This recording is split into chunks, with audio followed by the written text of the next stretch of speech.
Ilyen sült rovarok. Szerintem nem eszem meg. Yes, please! Megjöttem Phuketba. Tegnap érkeztem ide, magába a városba. És a Majomhegyre tartok éppen, vagy ahogy a helyiek hívják, Khao To-Sé. Ez a domb Phuket egyik legmagasabb és legérdekesebb pontja, nem csak a kilátás, hanem a majmok miatt is. To-Sé, a hegy neve, egy régi helyi szellem nevéből ered. A legenda szerint egy természetfeletti lény lakott a hegyen, aki éjjelente fényekkel és furcsa hangokkal ijesztgette az embereket. Ma már csak a majmok teszik ezt, mivel rengeteg makákó él itt, akik bár aranyosak, érdemes vigyázni velük, mert nagyon kíváncsiak és néha kiszámíthatatlanok lehetnek. Éppen ezért fontos, hogy soha ne etesd őket, és ne hagyd nyitva a táskádat, és hogyha valamit mégis elvettek tőled, akkor ne próbáld meg visszaszerezni. Alapból egyébként egyáltalán nem agresszívak. A hegy autós forgalomtól le van zárva, így csak gyalog vagy biciklivel tudsz felmenni. A séta nagyjából 30-40 perc, és egyáltalán nem nehéz. Egy normál aszfaltos út vezet fel, ami a legtöbb helyen árnyékos is. Úgyhogy ez a hely pont tökéletes egy kis reggeli 1-2 órás mozgásra, főleg, hogy tényleg itt van bent a városban. És jön újra az eső. És akkor megragadom az alkalmat, hogy arról beszéljek, hogy ugye most, amikor éppen itt vagyok, amikor Európában nyár van, itt akkor az esős évszak van, amitől nagyon sokan visszariadnak, ugye nem is ilyenkor van nyilván a szezon, de nagyon sokan visszariadnak tőle, mert úgy képzelik el, hogy itt ilyenkor tényleg teljesen életveszélyes, 0-24-ben szakad az eső, mindent elmos az árvíz, és tényleg, és ez nem így van. Ilyenkor így az esős évszakban ugye mindig vannak azért olyan részek, amik tényleg veszélyesek, nagyon-nagyon sok eső esik, és elönt falvakat, városokat, de nem az egész területre, meg nem folyamatosan. Inkább azt lehet észrevenni, hogy minden nap, majdnem minden nap esik az eső, de úgy, hogy mondjuk jó idő van, most is éjszaka esett, most van, nem, talán ilyen dél lehet, és ma még nem esett egyáltalán az eső.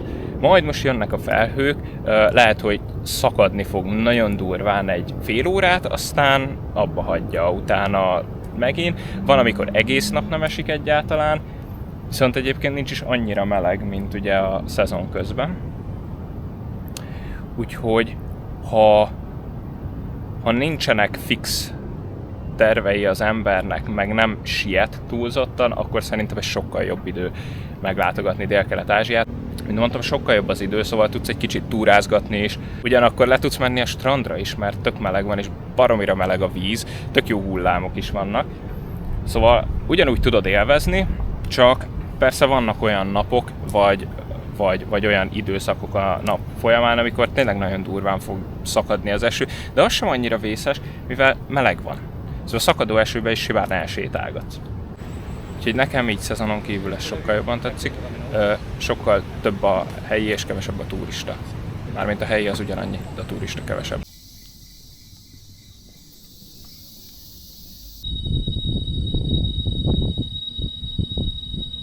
Amit még itt az úton észrevettem, hogy rengeteg helyen van kirakva ilyen mosdókagyló. Ez valószínűleg, nem vagyok benne biztos, de arra szolgál, hogy vizet gyűjt az állatoknak, majmoknak, kutyáknak, ilyesmi, amik itt élnek. De fogalmam sincs.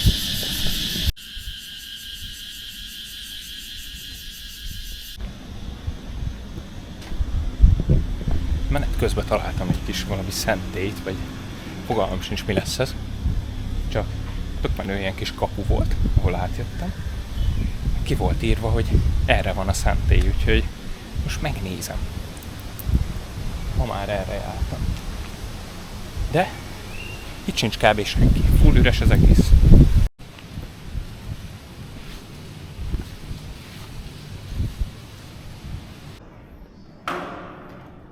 Hello! Ez egyébként a Wat Lang San templom, vagy magyarul a fejlődés és béke temploma, ami szinte csak a helyiek körében ismert, akik szeretnek idejönni imádkozni, bár most egy dolgozón is rajtam kívül senki nem volt. Nagyon nyugodt kis templom, körbevéve erdővel, és a felső szintről nagyon szép a kilátás a városra.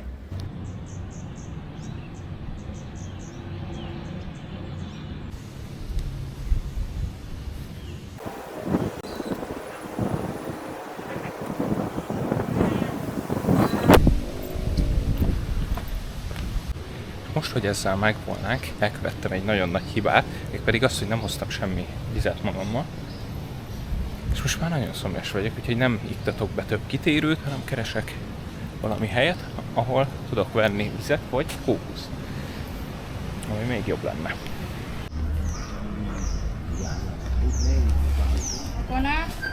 Yes, please. Coconut. Yeah, one.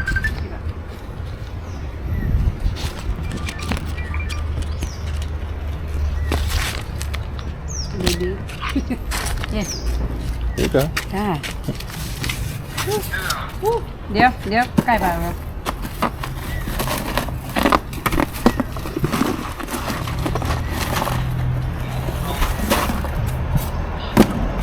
Are you going? Sao Thảo?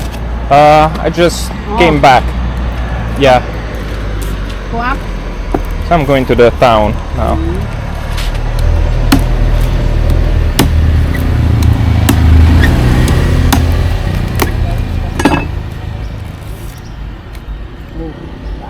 Thank you. Nice. Thank you. À. Ôn Thảo. Ôn Thảo. Oh, okay. Thank you. Để you. Anh nhé. I'm fine, thank you. No, hả? Szóval ezt most megiszom, aztán visszamegyek a városba, és bemegyek egy nagyon szép helyre, amit még nem mondok el, hogy mi. Odafelé megálltam a Wat Klang templomnál, ami azt jelenti, hogy központi templom. Ez az egyik legfontosabb vallási helyszín itt. Innen pedig 2-3 perc sétára van a Talang Road, ami a város történelmi főutcája, ahol színes, portugál-kínai házak és néhol kecskék vannak.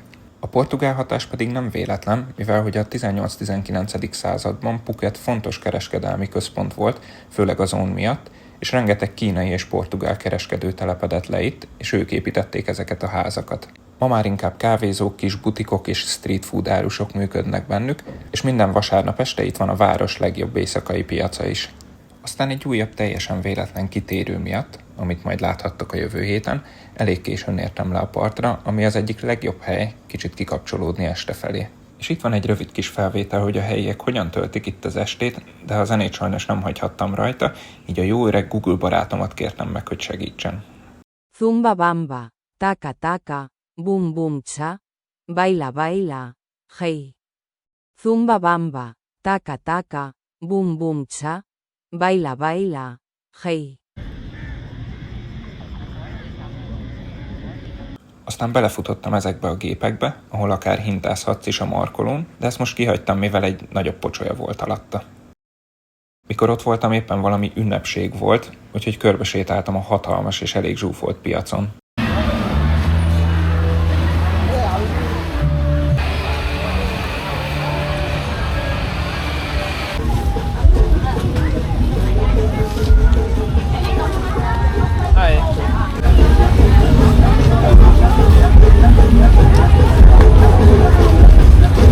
Oh, that's enough. That's enough. That's enough. Yeah.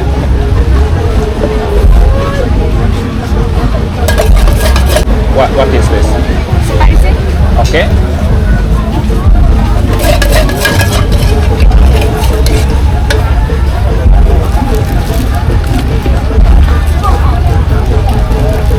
Na és akkor a sztori az, hogy visszajöttem a piachoz, elkezdett szakadni az eső.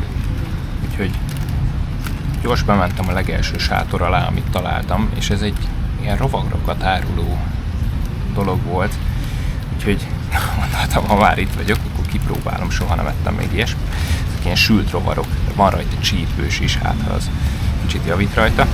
Csak előtte még bementem, sétáltam egy kört a piacon, meg vettem normális kaját, mert reggel óta nem ettem semmit, úgyhogy gondoltam, nem csak ezt kéne enni. Úgyhogy most megkóstolom. Ez egy ilyen, most nem tudom milyen bogár, meg szerintem nem is talál fókuszt. De mindegy, itt a bogár. Ez egy ilyen kisebb, ilyen nem tudom mi.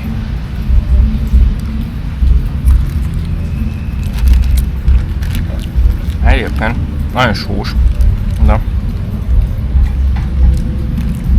igazából nem, mint hogyha valami csak ilyen sima chipset, vagy nem tudom mit ennék.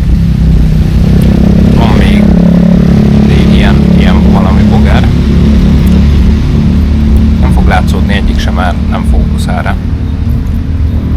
Ennek vannak ilyen kis rágókái, kicsit nagyobb.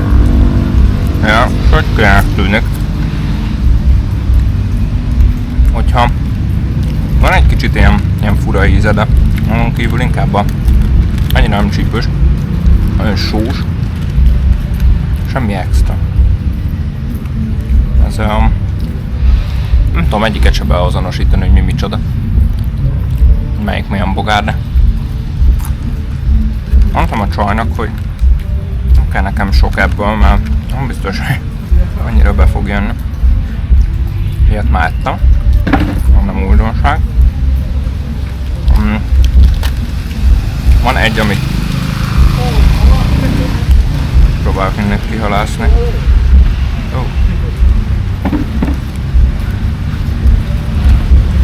Kicsit arrébb jöttem amúgy annét a piactól, mert le tudtam rakni a kamerát. Kicsit csendesebb.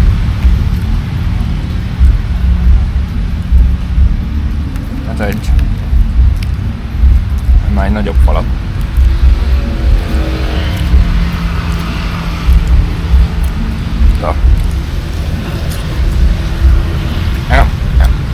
Nem, már ugye lehet érezni kicsit a lábát. Már hogy nem az ízén, hanem csak úgy.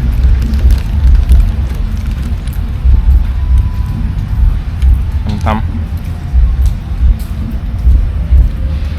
Van még. Ezen nagyon sokat gondolkoztam. Ez a legnagyobb. Nagy fekete valami. Szerintem még lehet, hogy ezt megeszem, aztán ennyi. Amúgy nem rossz. Ízén semmit nem lehet érezni, meg semmi, ha így elvonatkoztatsz tőle, akkor olyan, mint valami ilyen kis olajos snack. Nagyon olajos. Fúr ropogós. Olyan nem rossz. Többit szerintem nem eszem meg. Nincs mások egyébként, de ennyi elég volt. Ez csak egy ilyen kis gyors, random kitérő volt, ami tök véletlenül alakult így. Este pedig egy új hostelos ismerősömmel elmentünk kicsit kikapcsolódni egy bárba, ahol gyorsan be is álltunk egy élőzenés koncertre. Szóval ennyi volt mára, és akkor jövő héten találkozunk.